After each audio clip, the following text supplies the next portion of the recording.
besok aku ada motor sih, karena ayahku nggak kemana-mana. Tapi bahaya nggak sih? Kan kita belum punya SIM. Bahaya nggak sih tuh?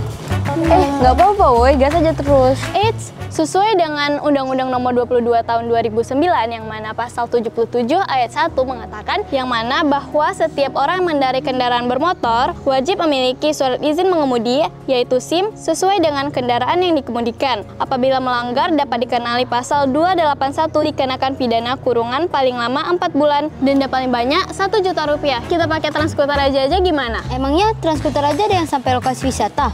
Loh, kan nggak tahu? Ada, namanya Transmediwana. Transmediwana itu angkutan wisata guys. Kita bisa ke Museum Aceh, Museum Tsunami, Pantai Lampu, dan lokasi wisata lainnya guys. Yah, gak asik dong. Kita nggak bisa pulang sore kalau naik bus trans.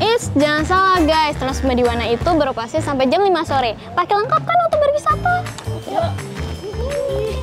Nah, gimana teman-teman? Selain aman dan nyaman menggunakan Transkuter aja, kita juga bisa membantu pemerintah untuk mengurangi angka kemacetan, mengurangi polusi, serta juga mengurangi angka kecelakaan.